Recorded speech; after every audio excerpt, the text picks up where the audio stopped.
Jackson, Maine is located just 15 miles inland from Belfast and the Penobscot Bay, and is only about 25 miles from Bangor.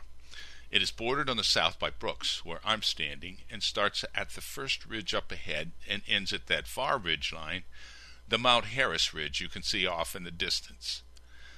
The Mount Harris Ridgeline and its bordering hills mark one of the most beautiful areas in this part of the state. And it is because of this ridge that Jackson, Dixmont, and Thorndike have been targeted for industrial wind power development, which we'll talk about later. But first, a little bit about Jackson's early history. Jackson was named in honor of General Henry Jackson of Revolutionary War fame, and the first settlers arrived in 1798 from other parts of the state and began clearing land for farming.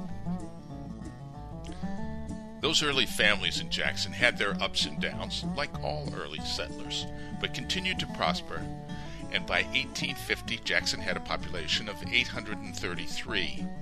The main occupations of the time were dairy farming and logging, and the town had a sawmill, a creamery, several stores, and schools. But as with many small towns in Maine, the population began to decline in the late 1800s, and by 1910 the population had fallen to 416. Jackson's town records can be revealing and unusual sometimes. Also on the books in 1910 were 181 horses, 34 colts, 294 cows, 6 oxen, 228 sheep, 47 swine, and 4 musical instruments. By 1970, the town had a population of just 217.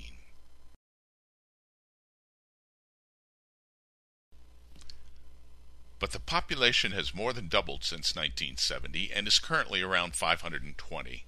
People have moved to Jackson for a variety of reasons, but most would say they just want to enjoy the peace and quiet of Jackson and the stunning, unspoiled natural beauty of its rolling hills. Jackson sounds like a wonderful place, doesn't it? Maybe a place you could settle down, raise a family, eventually retire. Well, it is, and it has been. But our quiet, peaceful lifestyle and our beautiful little town may be about to change. Mount Harris Wind LLC wants to build an industrial wind energy facility across our ridge. Mount Harris Wind has proposed putting up 32 turbines on the ridge in a straight line between 700 to 1,000 feet apart from Dixmont to Thorndike, with possibly 10 or more located in Jackson. Mount Harris Wind is the same company who built and owns the 3-turbine project in Freedom that has caused neighboring families to complain about noise and flicker and lost property values from the 400-foot turbines. Studies and people's experiences show that the noise is always much worse downhill and downwind from the turbines, especially in hilly terrain. It's even worse if there is a line of turbines like Mount Harris has planned. There are a lot of families in Jackson who live downhill and downwind from the ridge. A lot of people in Jackson have driven over to Freedom and walked around the turbines to see for themselves how loud they were.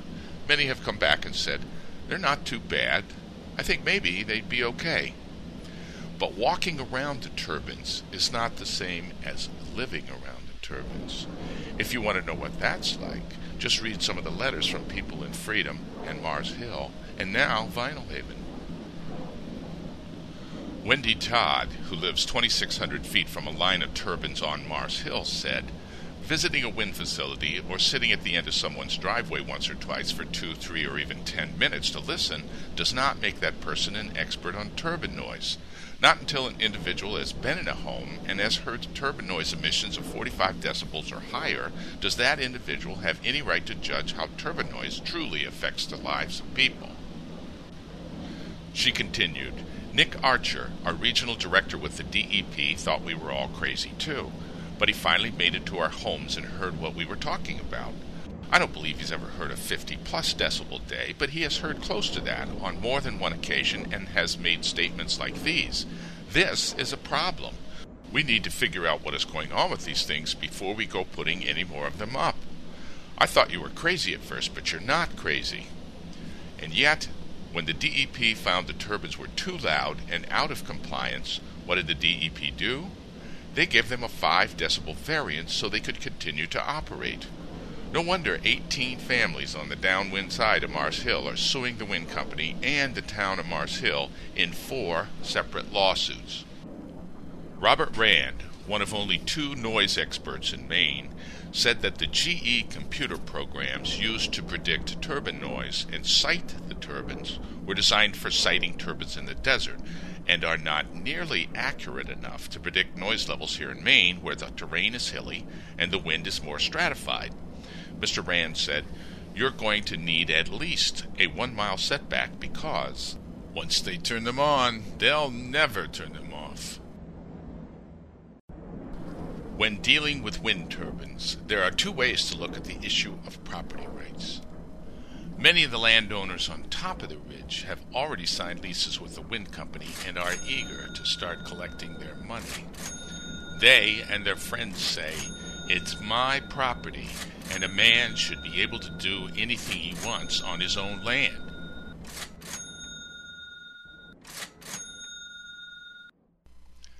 Others say, "What about my property rights? What about my right to peace and quiet? What about my family's health? What about my property value? Can you keep the noise and flicker within your property boundaries? Your property rights end at your property line." Do you hear that turbine noise I have playing in the background? It was recorded in Freedom. Let me turn it off for a while. There. That's a relief, isn't it? Just remember, the people in Mars Hill, Freedom, and Vinyl Haven who live within a mile of the turbines can't turn it off. They can't even turn it down.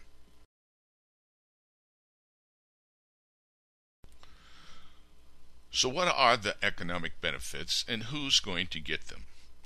Well, we already know that the 4 landowners on top of the ridge will definitely benefit. Maybe a construction company here in town will benefit for 4 or 5 months while the turbines are being constructed, but the experience in Mars Hill showed that most of the jobs go to large companies from out of town or out of state. And after the turbines are up and running, there is usually only 1 permanent job created for every 10 turbines. A lot of people think their taxes will go down. Well, they will, but not by very much. Mike Rogers, a supervisor from the State Revenue Service, recently attended a meeting in Dixmont. He said that after only a couple of years of decent tax relief, a person whose property was assessed at $100,000 would get only $120 per year off his taxes.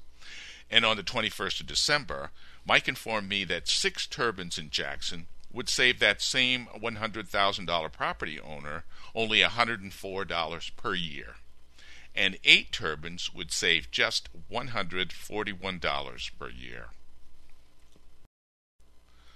Mike explained that if Jackson gets turbines, after 2 years, the state reduces our revenue share by $32,778. The county ups our county tax by $46,799. And finally, the 800-pound gorilla, the school district, raises our school appropriation by $253,107, $250,000. And the thing a lot of people don't realize is that the more Jackson pays in school taxes, the less Unity, Waldo, Brooks, Monroe, and the other towns have to pay. I'd say that would be right neighborly of us, wouldn't you? Jackson's Planning Board, with the help of the Wind Power Subcommittee, has spent hundreds and hundreds of hours and many late nights writing an ordinance for wind turbine development in Jackson. Their goal was to protect the health, welfare, and safety of Jackson's citizens first and allow responsible wind development second. They reached the same conclusion as Dixmont, Thorndike, and Montville. A 1-mile setback, or 13 times turbine height in Jackson's case, with mitigation waivers, is the minimum needed to protect all of our citizens, especially those who live closest to the ridge.